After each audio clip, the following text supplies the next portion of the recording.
Hi everyone, it's time for my review of the second book in the Earthsea Cycle, which is called The Tombs of Atuan.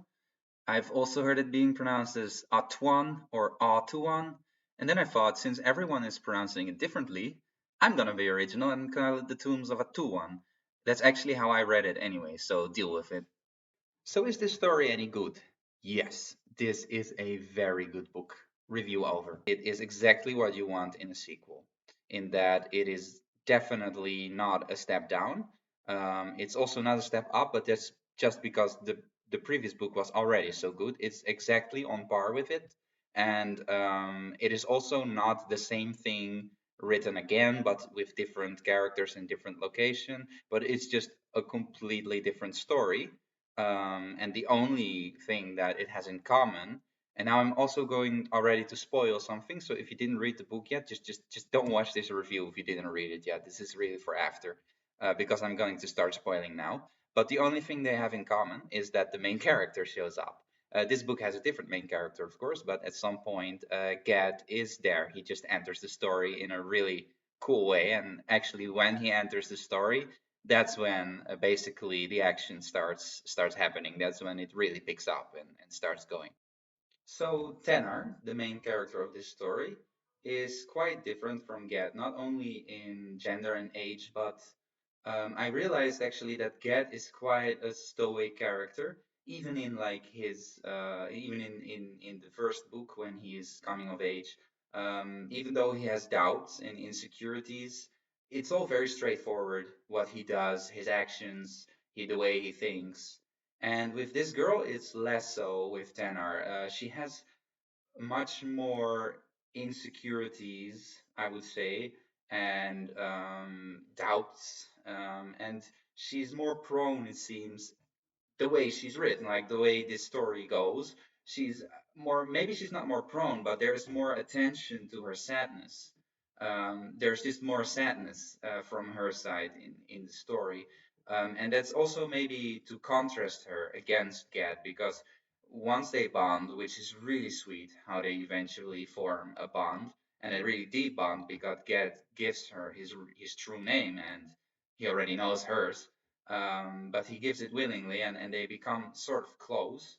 And it's kind of yeah, as a contrast to the two, is that she's constantly doubting everything, whereas he knows exactly who he is and what he should do, which makes sense because in the previous book he became, as I said in my previous video, like she describes very well how he became whole, like a man who basically never doubts. He seems like this guy now who, even though he can be in difficult positions, and in the book he is in a far worse position that she ever gets into, it seems like his spirit is indomitable at this point. Like he just always knows what he needs to do, and there is little doubt to his every action.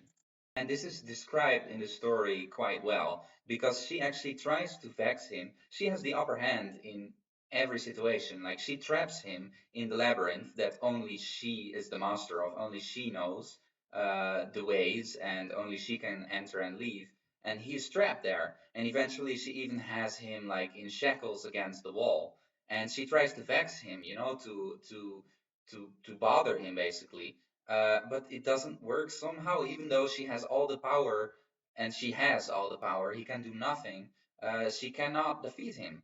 And yeah, it's written in two sentences. Like, why um, did he sit there so defenseless and so strong? Why could she not defeat him? And of course, I think the answer to that question is, first of all, because it's the author's choice. Let's not forget that. But also because exactly because of what happened in the previous book, where he came of age and she is still young. He has seen the world. He knows his calling. She has grown up in a horrible environment, knows nothing of the world except that one place, the labyrinth, and he speaks of dragons and of adventures and magic, and she has been taught that all of this is lies, and she wants to tell herself that all of it is lies. Yet she has that curiosity that we all have, and she wants to know about it too. She knows, I think she knows that actually it's not lies, And I think this is what draws her to him. Like she's intrigued by him, even if she doesn't want it to be, and that's why she cannot kill him. Like she should kill him according to the rules of how she is raised, but she can't because this man is too intriguing and too sure of himself. And I have to say, I really like Tanner as a character, especially also because she's written as a flawed character. Even though in the beginning I couldn't really sympathize with her, like there is this scene, she seemed like a cruel, like a mean girl, basically, especially when she was young. There is this scene where she and her friend Panthy are sitting somewhere where they're not supposed to be, and she makes Panthy stay with her, even though they know they shouldn't be there, and even though she knows that Panthy will get punished for that, and she won't. And then she watches her friend get punished for that with like a blank face. And maybe at the very, very end, she doesn't do anything. She doesn't even say that she made Panthy stay and that it's her fault. Even at like the very, very end of that scene, she cries. And then I was like, wow, this character actually has some human emotion. Because I was like, this girl just seems horrible. Like, but I also didn't really get why doesn't she cry before? Why doesn't she do anything? Why does she do it at all? It seems like she wants to know. She's testing the extent of her power, which is something that every child does. Children innately want to know where the boundaries of their powers are, which is usually with their parents. So like if they ask for, can I have cake? They will just sometimes every child goes through a phase where they're just asking for things, even if they know they will not get them, just to test their power and to see if they can influence it in a way. That's very normal. And I guess that's why she was doing it. I don't know what Ursula herself was thinking about that, but for me, I found it hard to get her at the beginning of the story, and I didn't find anyone to sympathize with except for Manan, who's like this eunuch. He's the only one, the only character in the beginning who knows any empathy or kindness. So that was a bit hard to read. Like also the first chapters, the only interesting thing is like this really monastic setting, like of monk life. They're not monks, but like they're the equivalent of that. And there's the rites, the rituals, the daily chores, and the monastic life.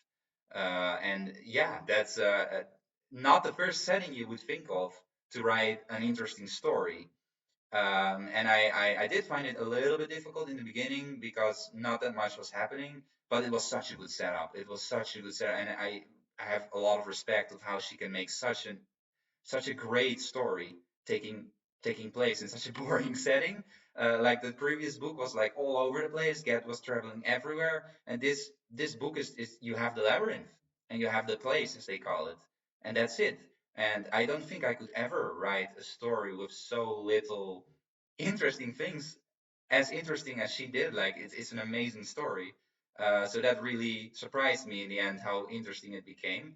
And as soon as Get enters the story, the main character becomes a lot more likable, I think. And at the end, I was fully rooting for her, and I could, yeah, understand her a lot better. Especially because also in the end, you start to understand where all her insecurities come from, and you get some insight into her mind. But yeah, in the beginning of the story, I was just like, well, this girl I don't get her. She seems to be a mean child.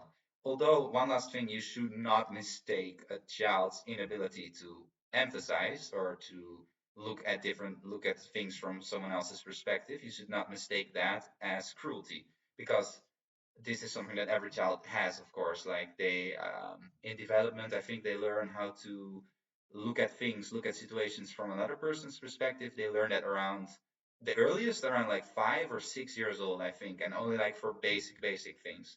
So that doesn't mean that they're cruel. It just means that they're learning. They're children. So let's talk about the plot. It's good. Of course, the best thing in the plot, the best moment of the book is when Get appears. Of course, I was predicting this. It is predictable, but the way in which it happens is just so sudden. He's just boom, he's there, and I did not expect it to be that suddenly. And yeah, the way she writes it is really, really well done. It's really well set up. How she mentions throughout the book that light never happens in the Undertone, and then there is light there, and she describes it really beautifully as like she's seeing the impossible. Impossibly, there is light. She thinks this cannot be. This must be my imagination. And then she approaches, and there is a man standing there. And of course, we're already thinking, is that Gad? and we get excited.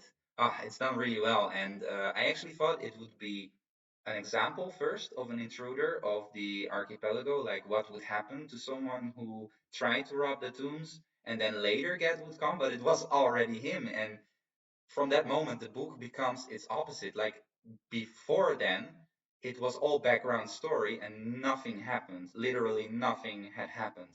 When Get comes, something happens, and not just something, but something enormous happens. And from that moment, the plot just like reels into action and just starts unfolding, and it becomes just so, yeah, so thrilling. Basically, it had me like reading. I just kept reading because it was just, I couldn't stop basically.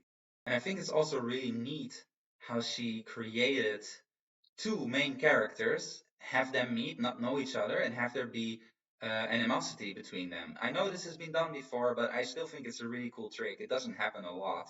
And yeah, she of course doesn't know anything about Get, and that's why this works really well as a sequel, because nothing is said about this guy. We know nothing, we should know nothing about him, but of course we do, because we've read the whole previous book. We know more about Get than her, and we love Get. But she doesn't, and we're like, no, like it gets us worried about him because he's treated really roughly by her. And of course, I know that he's not going to die. Like that is predictable, but still, like you're still worried. This is just something that movies do and exploit a lot. Like even though you know that the character's not going to die, they hint at it and they tease you with it, and it works. Storytelling just does that. And I was worried about Get, even though I knew he wouldn't die. I still was worried, and yeah, I think it's kind of, it's cool how she yeah, made two main characters be enemies at first and then become friends.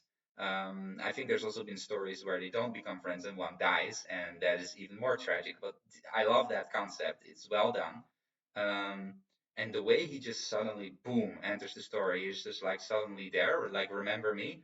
I think that's cool. It reminded me of okay, random tangent, but there is this science fiction trilogy. It's called the Night's Dawn trilogy by Peter Hamilton. And oh, I don't want to spoil too much, but there's this character who he mentions briefly, then disappears, and like two books later, that character is sitting in a bar, just enters a bar, and you're like, whoa. And of course, he describes it really casually, just as she described really casually how Get enters the scene. Like, yeah, what's weird about that? There's just a guy standing there. But the background knowledge makes that moment momentous. Like you're like, wait, is that actually that character from 2 books ago who disappeared? She, is that her? She's sitting in a bar, and then they drop their name. Actually, that's exactly done the same way in the Night's Dawn trilogy. She mentions her name, and you're like, no fucking way. And when Gad says like, yeah, I'm Sparrowhawk, I had this moment of like, because I was still doubting, is it him? Probably it's him. Like it must be him. But when he actually says his name, I still had this like goosebumps moment. And yeah, that's pretty much all there is to say about the plot. It's solid and predictable, but it does not take anything from it. It's just a solid plot. And the characters are well written, they are flawed, and they are cool and nice to read. And yeah, in terms of world building, nothing new happens in this book. Like this book, unlike the previous book, nothing new is discovered in how magic works, in magic or history wise. Maybe a tiny bit of history when it comes to the amulet or armband thing. But apart from that, like, and yeah, we get to know a little bit about the Kargat lands, but nothing really in terms of world development, which is maybe a shame. I was hoping for that. But that does not take anything from the book, of course. That's just something I was hoping for, and I didn't get it. But hey, that does not mean this is a bad book. It's a very, very good book.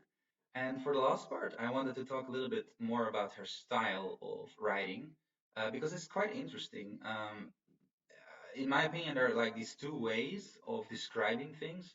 There's the long, flowing, poetic way with a lot of adjectives, comparison, yeah, adverbs, and there is her way, which is saying a lot with very few words. And she is a master of that art, I think. She can really convey a feeling or description using as few words as possible. She doesn't always do it, of course. Sometimes she uses many words, but I like this way. In my mind, and this may be a strange comparison, it's like cooking in the sense that I can give you a made dish, so you know exactly what it looks like, how it tastes, or I can give you a recipe, and you will have to make that dish. Of course, if you're reading something, whatever you read is always a recipe, in that your mind will always have to convert the words into images and ideas and thoughts. But you can give a really, really full description, or you can give just points like concepts, associations, comparisons, but not say what you actually have in mind, and then have the other person's mind come to the conclusion, like form an image out of that. And that seems to be her way. And I think it's really cool. And I'll give you one example here. This is when Tenar, for the first time, really starts to understand her friend Panthy, or she sees her in a different light. And it is described like this. She says, she felt that she had never seen Panthy before, never looked at her and seen her, round and full of life and juice as one of her golden apples, beautiful to see.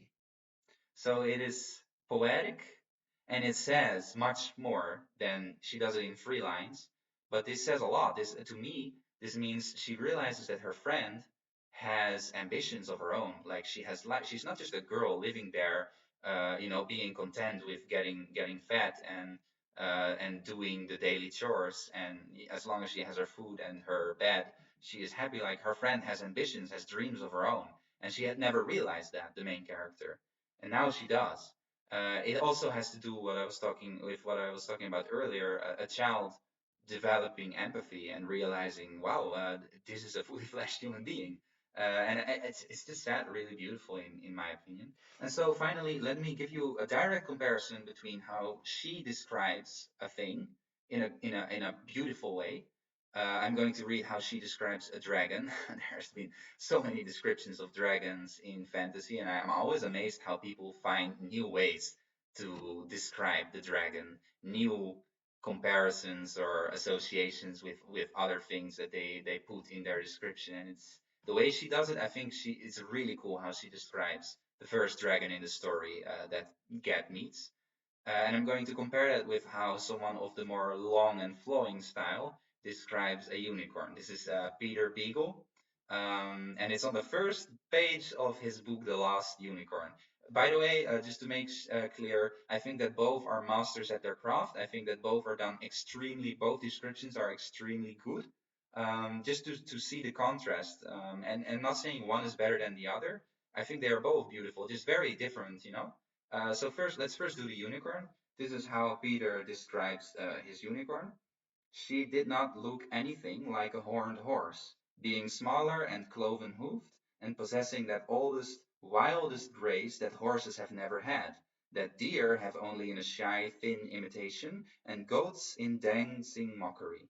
Her neck was long and slender, making her head seem smaller than it was, and the mane that fell almost to the middle of her back was as soft as dandelion fluff and as fine as cirrus.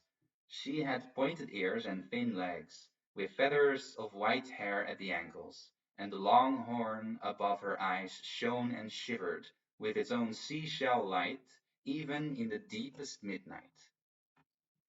Okay, that was a long description, but you might have noticed there were a lot of comparisons. He compared the unicorn to free animals, or not to free animals. He's not like a horse, maybe a little bit like a deer or a goat in dancing mockery.